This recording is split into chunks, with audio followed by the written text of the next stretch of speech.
창세기 백문백답 51번째 시간. 창세기 1장 1절의 태초 이전에 무슨 일이 있었을까?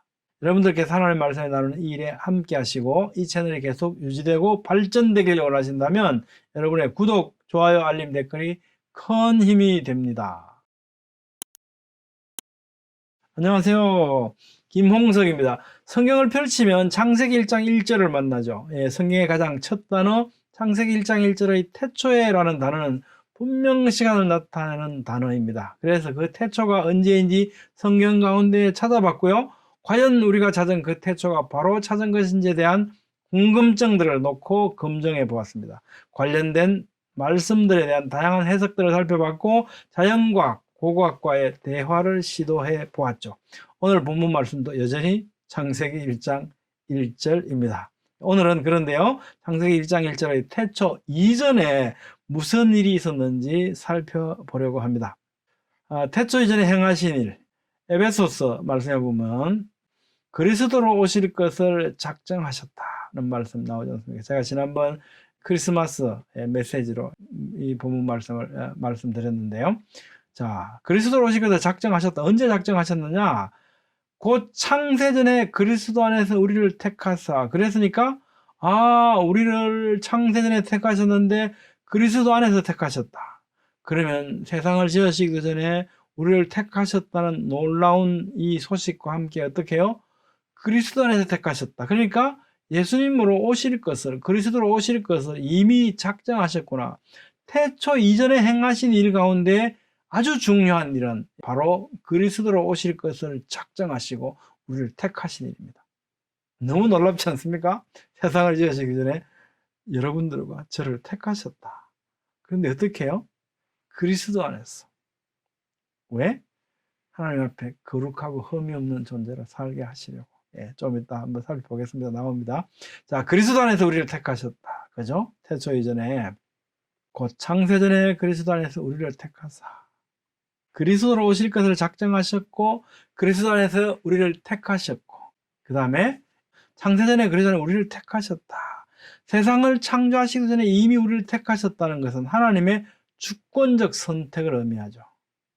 그것은 전적으로 하나님의 은혜이죠. 오로지 우리에게 거저 주신 선물이다. 우리가 뭘 해서가 아니죠. 전혀 아닙니다. 우리의 믿음조차도 어떻게 해요? 하나님의 은혜죠. 요한복음 6장 44절 말씀은 이렇게 우리에게 말씀하십니다. 나를 보내신 아버지께서 이끌지 아니하시면 아무도 내게 올 수 없으니 오는 그를 내가 마지막 날에 다시 살리리라. 그러면 우리의 믿음조차도 아버지께서 이끄신 은혜, 선물이라는 거죠. 놀라운 하나님의 은혜죠. 디모데후서 1장 9절 하나님이 우리를 구원하사 거룩하신 소명으로 부르심은 우리의 행위대로 하심이 아니요 오직 자기 뜻과 영원 전부터 그리스도 예수님 안에서 우리에게 주신 은혜대로 하십니다. 네, 세상을 지으시기 전에 태초, 창세기 1장의 태초라는 시간 이전에 뭘 하셨다고요? 영원 전부터 그리스도 예수님 안에서 우리에게 주신 은혜, 우리에게 은혜를 주셨다는 겁니다. 에베소 1장 11절 모든 것을 그 자신의 의도한 대로 행하시는 이의 목적을 따라 우리가 예정되었다. 요한일서 4장 10절 사랑은 여기 있으니 우리가 하나님을 사랑한 것이 아니요 하나님이 우리를 사랑하사 우리 죄를 속하기 위하여 화목 제물로 그 아들을 보내셨다. 요한일서 4장 19절 우리가 사랑하면 그가 먼저 우리를 사랑하셨습니다. 사도행전 13장 48절 영생을 주시기로 작정된 자는 다 믿더라.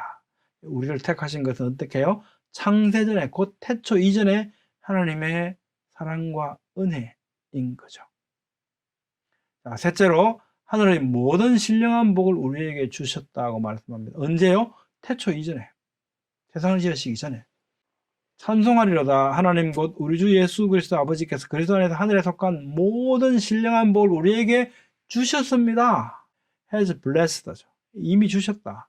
이게 뭐냐? 그러니까 곧 창세전에 그리스도 안에서 우리를 택하사.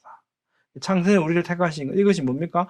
하늘에 속한 모든 신령한 복을 우리에게 주신 거예요. 언제 주셨다고요?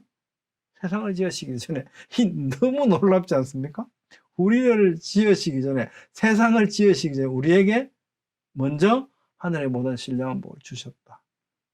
감당 안 되죠. 이건 정말 전적인 하나님의 은혜 아닙니까? 우리에게 주신 하늘의 신령한 복, 이게 뭐냐? 곧 창세전에 그리스도 안에서 우리를 택하사 우리로 사랑 안에서 그 앞에 거룩하고 흠이 없게 하시려고 그 기쁘신 뜻대로 우리를 예정하사 예수 그리스도로 말미암아 자기의 아들들이 되게 하소서. 이는 그가 사랑하시는 자 안에서 우리에게 거저 주시는 바 그의 은혜의 영광을 찬송하게 하려는 것이라. 이를 위해 그리스도로 오실 것을 창세전에 작정하신 거죠. 무엇을 위해서요? 우리가 거룩하고 흠이 없는 존재가 되게 하시려고. 우리로 사랑 안에서 그 앞에 거룩하고 흠이 없게 하시려고. 이 말씀은 하나님께서 우리를 택하신 목적이 의인이 되게 하시려는 것이라는 겁니다. 로마서 5장 9절 그죠?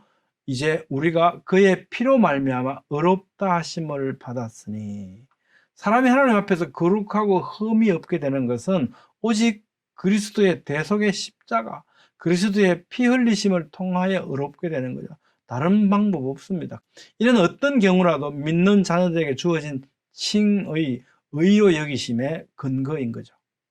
사도행전 13장 39절 또 모세의 율법으로 너희가 의롭다 하심을 얻지 못하던 모든 일에도 이 사람을 힘입어 믿는 자마다 의롭다 하심을 얻는 이것이라. 그래서 하나님께서는 창세전에 그리스도를 작정하셨던 거죠. 그것은 하나님께서 우리를 사랑하셔서 작정하신 것이며 오직 은혜라는 겁니다. 1장 5절 그 기쁘신 뜻대로 우리를 예정하사 3절, 4절에서 그리고 5절에서 다시 한번 강조되는 것은 예수 그리스도로 말미암아라는 거죠. 우리를 예정하사 예수 그리스도로 말미암아 자기의 아들들이 되게 하셨으니 이는 우리가 응당받아야 할 멸시와 고통과 피 흘림과 죽음을 그 죄의 값을 그리스도이신 예수님께서 대신하심을 통하여라는 의미이죠. 우리를 예정하셔서 하나님의 아들들이 되게 하시기 위해서 하나님께서는 오히려 이 고통의 과정을 기쁘게 작정하셨다고 말씀합니다. 그 기쁘신 뜻대로 우리를 예정하사 예수 그리스도를 말미암아 자기의 아들들이 되게 하셨다. 왜 그러셨을까요? 왜? 이는 그가 사랑하시는 자 안에서 우리에게 거저 주시는 바 그의 은혜의 영광을 찬송하게 하려는 것이라. 우리가 찬송할 하나님의 영광은 은혜의 영광이지 않습니까? 3, 4, 5절에서도 그랬듯이 6절에서도 다시 한번 거듭 강조하는 것은 그가 사랑하시는 자 안에서 즉 그리스도의 대속을 통하여 우리에게 거저 주어졌다는 사실입니다. 대가가 아니라 아무 공로 없이 거저 값없이 주셨으니까 오직 은혜라는 거죠. 우리는 이 사실을 깊이 깨달으면 깊이 깨달을수록 하나님의 그 은혜가 얼마나 신묘막측한 것인지 감격할 수밖에 없게 되죠. 그래서 우리는 이 자각을 통해서 하나님의 은혜의 영광을 찬송할 수밖에 없게 되는 것이죠. 그것이 하나님의 영광을 찬송하는 것입니다. 로마서 9장 23절 또한 영광 받기로 예비하신 바 긍휼의 그릇에 대하여 그 영광의 풍성함을 알게 하고자 하셨을지라도 무슨 말하리요. 하나님께서는 고통을 감내하시고요 무조건적인 은혜를 베풀어 주셔서 받으시는 은혜를 통한 영광을 찬송하게 하셨습니다. 즉 우리 하나님께서는요 무조건적인 은혜를 나타내심으로써 영광을 받으시는 거죠. 이해되시죠? 하나님의 영광이 무슨 의미인가? 그 영광은요 먼저 우리에게 주신 그 크신 놀라우신 은혜, 하나님의 그 놀라우신 대속의 고통의 감내하심, 우리를 위하신 그 사랑과 은혜, 그것 때문에 우리가 하나님께 감사할 수밖에 없는 그 마음이, 그 감격이 하나님을 영화롭게 하는 것이고 그것이 하나님의 영광이라는 거죠. 그러므로 하나님의 영광에는요 우리를 향하신 말로 다할 수 없는 크신 은혜, 십자가를 통해 보여주신 하나님의 사랑이 전제되어 있는 거죠. 전능하신 하나님 아버지의 사랑과 은혜에 대한 각성은 깊으면 깊을수록 하나님의 은혜의 영광을 찬송하게 되고요 우리는 그만큼 행복을 느끼게 될 것입니다. 여기에는 은혜와 친밀함이 있고요 은혜를 깨달으면 찬송하게 되고 행복해지고 친밀감을 깨달으면 더욱 평안을 누리게 됩니다. 우리에게는 이런 은혜와 친밀함이 이미 주어졌죠. 우리의 정체를 자각할 때 우리는 더욱 행복할 수 있습니다. 우리는 자각하는 만큼 행복을 느끼면서 살아가게 될 겁니다. 여러분 행복하십니까? 행복하시길 축복합니다. 그 다음에 네 번째로요. 지혜와 명철을 창조하셨다고 말씀합니다. 언제? 태초 이전에. 잠언 8장입니다. 나 지혜는 여호와께서 그 조화의 시작 곧 태초에 일하시기 전에 나를 가지셨으며 만세 전부터 태초부터 땅이 생기기 전부터 내가 세움을 받았나니 아직 바다가 생기지도 아니하였고 큰 샘들이 있기 전에 내가 이미 났으며 산이 세워지기 전에 언덕이 생기기 전에 내가 이미 났으니 하나님이 아직 땅도 들도 세상 진토의 근원도 짓지 아니하였을 때라. 그가 하늘을 지으시며 궁창을 해면에 두르실 때에 내가 거기 있었고. 지혜와 명철을 창조하셨다 그러시니까 우리가 창조했다는 것은 뭔가 그죠? 물리적인 이런 것을 생각하기 쉬운데 지혜와 명철 하나님 창조하신 것이죠. 자, 이사야서 45장 7절 한번 볼까요? 나는 빛도 짓고 어둠도 창조하며 평안도 짓고 환란도 창조하나니 나는 여호와라 이 모든 일들을 행하는 자니라 하였노라. 환란을 창조하신 것처럼요 지혜도 창조하신 것으로 표현되고 있고 그렇게 창조하신 것이라는 겁니다. 태초 이전에 창조된 지혜는 태초에 무슨 일을 했을까? 그가 하늘을 지으시며 궁창을 해면에 두르실 때 내가 거기 있었고 또 예레미야서 보니까 여호와께서 그 권능으로 땅을 지으셨고 그 지혜로 세계를 세우셨으며 그 명철로 하늘들을 펴셨으며 세계를 세우신 것이 대충이 아니고 뭘로요? 지혜로 세우셨고 명철로 하늘들을 펴셨다. 기가 막힌 질서를 유지하고 기능하도록 하셨다는 거죠. 자, 시편 104편입니다. 여호와의 주의 하신 일이 어찌 그리 많은지요 주께서 지혜로 저희를 다 지으셨으며 이렇게 말씀합니다. 하나님께서는 태초 이전에 지혜를 먼저 세우셨다, 창조하셨다고 말씀합니다. 고대 성경 해석가들의 1장 1절 태초에 대한 해석을 보면요, 재밌는 내용이 있습니다.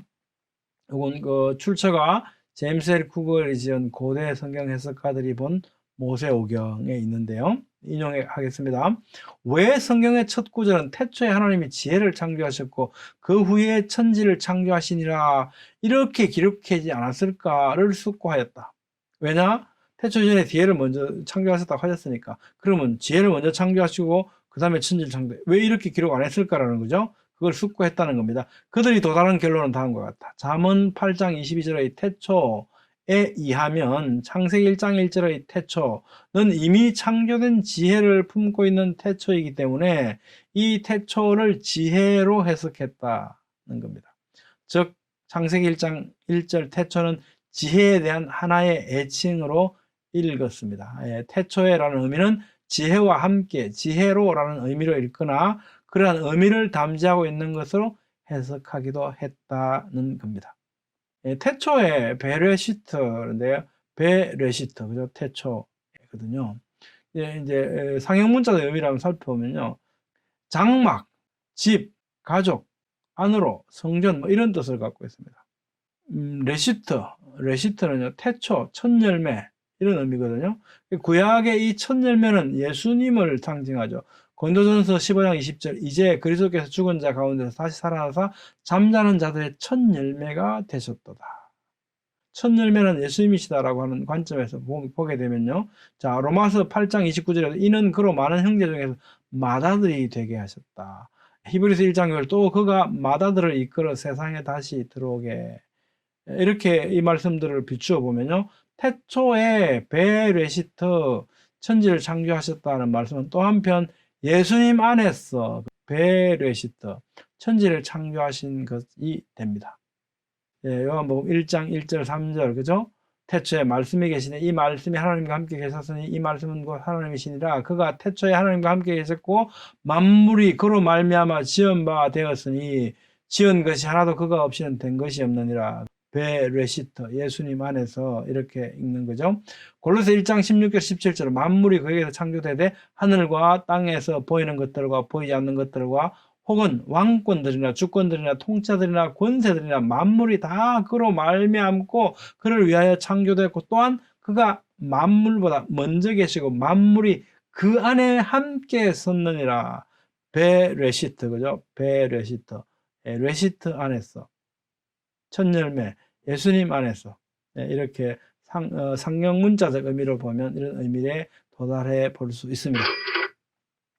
예, 태초에 베레시트 단어의 상형 문자적 의미는 예수님 안에서 천지를 창조하심을 가리킨다고 볼 수 있다는 겁니다. 자, 여러분의 생각 어떠십니까? 창세기 1장 1절의 태초라는 시간 이전에 관련해서 그리고 태초에라는 단어에 관련해서 고대 해석가들의 해석과 상형 문자적 의미에 대하여 살펴보았습니다. 공감이 되시는지 모르겠습니다. 네, 여러분들께서 하나님의 말씀을 나누는 이 일에 함께 하시고 이 채널이 계속 유지되고 발전되기를 원하신다면 여러분들의 구독, 좋아요, 알림, 댓글이 큰 힘이 됩니다. 감사합니다.